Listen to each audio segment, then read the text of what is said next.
Hi, my name is Deneen Matsuda. Welcome to my YouTube channel. I have wonderful Stanley with me today, and today we're going to play a multiplication math game. And I'm pretty excited about this because I think this is the first game that we have ever created together. And we don't even have a name for it yet. I'm hoping my students can come up with a name this week. Maybe you can come up with a name, and if you do, suggest it in the comment section. But I'm noticing that my students have one strategy for solving multiplication problems that they rely on, and that is skip counting. It doesn't matter what the problem is. 4 times 8, they're going to start at the bottom. 4, 8, 12, all the way up to 32. And I see this consistently with students year in and year out. And there are so many other strategies. And this is a game that I hope, we'll see. I'm going to try it this week. Help them to make connections, because I want them to make connections on what they already know. Use what they know to find out what they don't know. So this is all the materials you'll need. I'm going to play this as modeling for them as a group. And I'm going to walk you through that right now. And all you need is not a whiteboard, a paper. And I just made little pairs like this. They can do that themselves. And then I'm going to need 2 dice. And if you spent any time with exponents this year already, and if you watched last week's video, I still didn't fix my error, but I will this week. I really will. If you've spent any time with the exponents, the squares, I think that is a really useful tool. So you can just teach them what the squares are, because that's another building block. So here's the game, the activity, and this isn't a game where we win. Honestly, my students care very little about winning when we play math games. What I hear from them over and over is, look what I did. Just look what I did. They really don't care about who wins. So if you will hold this for me, and we're going to start. And the first thing I'm going to do is roll the die to figure out what multiple I'm going to be working on. So we're going to work on the 4s. So let's have Stanley write. Maybe there'll be less errors this way with he being in charge of that. Okay, so now. Put a 4 in the first square. Okay.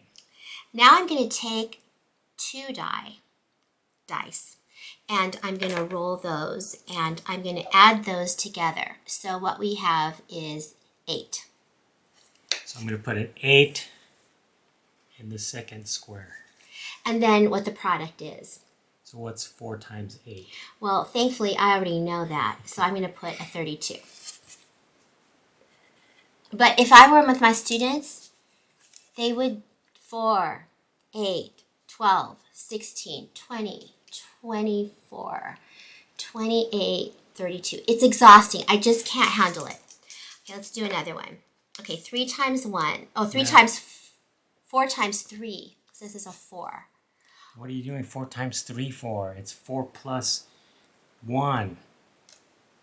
You roll 2 dice and you add the 2 dice. What's 4 times 4? So it's 3 plus 1 is 4. Yeah, I made a mistake. So we're doing the multiples of 4. Right.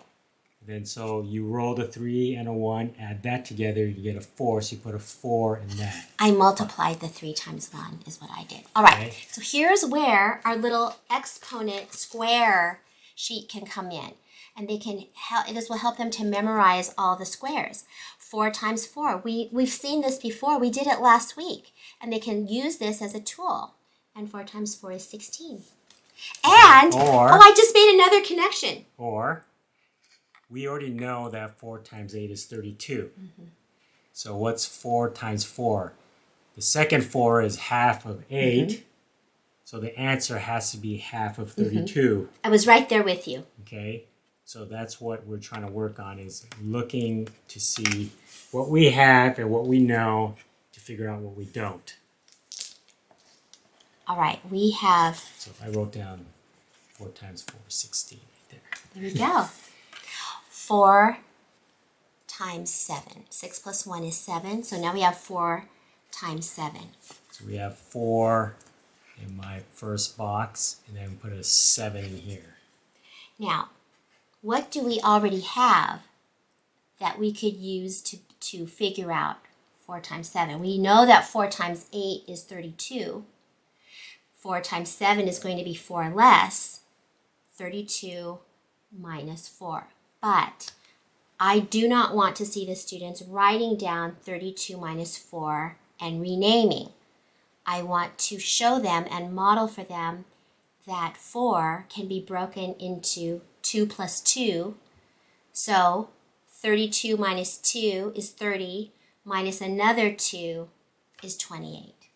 Using mental math and decomposing numbers all at once. Do you see how complex this is? 4 times 7 is 28. I love doing this with you. I feel so much less pressure to make mistakes because we all know I do. All right. This is a 2 and a 1, so I'm going to be doing 4 times 3. He has to double check to make sure. Thank you. So we're doing the multiples of 4, so it's in the first square, and then we have 3 because we rolled a 2 and a 1, and we add them together. So what's 4 times 3? So what would you do? I would go back to my square of 4 squared is 16, and then take 4 away. What would you do? Yeah. Plus we already wrote down 4 times 4. Here. That's what we already rolled. So if they don't remember their squares, they got it on the piece of paper. Okay, so let's do that. 4 times 4 is 16, minus 4 is 12. So and write down 2. I don't know that this saves a lot of time. I mean, we're still spending a lot of time on this, but I think that the thinking is so much more complex than just skip counting.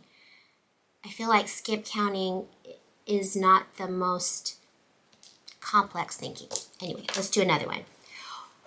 3 plus 5 is 8. So we're going to get to do 4 times 8, which we already did. Hallelujah, we already know it. We did it up here. Yeah. I wonder if we should start making a little tally when we repeat. Would that be fun instead of writing it again? Or would it be more fun to write it out again? I don't know. A little tally mark here. Uh-huh. It's not an 11, it's 2 hash marks. You can decide. All right, now, how do we decide when to move on? At any point. Let's move from 4s now. Let's roll. 2s. Let's do something a little more exciting than that. 6. Exciting.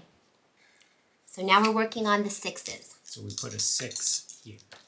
All right. Oh, I'm so excited because I got 6. 3 plus 3 is 6.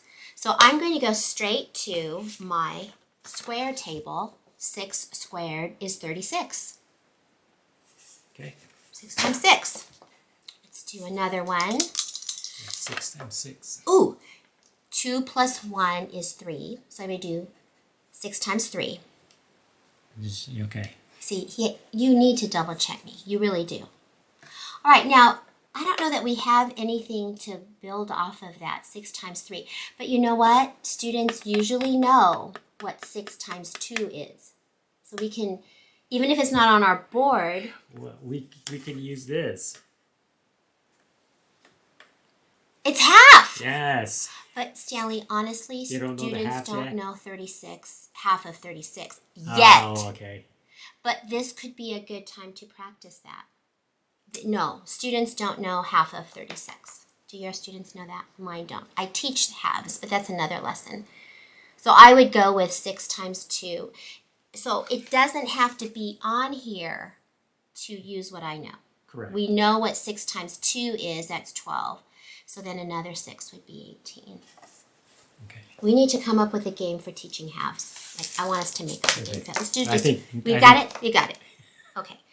So if you want to involve your students, you can just have them come up here to be the dice throwers. And students love that. You say, who wants to roll the dice? Maybe dice roller instead of thrower. Throwers. Yeah, you say, who wants to throw the die? Oh, no, I'm not good at all. All right, I love this game. I can't wait to try it this week, and I hope you'll try it too. And we hope that you'll come back next week to be with us again. Bye-bye. I forgot to say 2 things. When I'm modeling this with my students, they have a sheet of paper on their desk too. So even though we're all doing the same problems, they have their own paper that they're filling out with me at the same time. And then even more importantly, how do you extend this? How do you go beyond? And that is where I would ask my students, after doing this many times, do you think you're ready now to do this with a partner? Do you think you could talk through with a partner how to find the products of numbers that you don't know? And it is my hope and prayer that they can then, now that it's in them, do that with each other. And one partner can be working on one multiple, and while one partner can be working on another one, or they can be working on the same multiple. But the whole point is that they are looking at it and talking it through and saying, wait, you can use this to find out what you don't know. Now we're done. I'm Janine Matsuda, and this is my 4th grade class.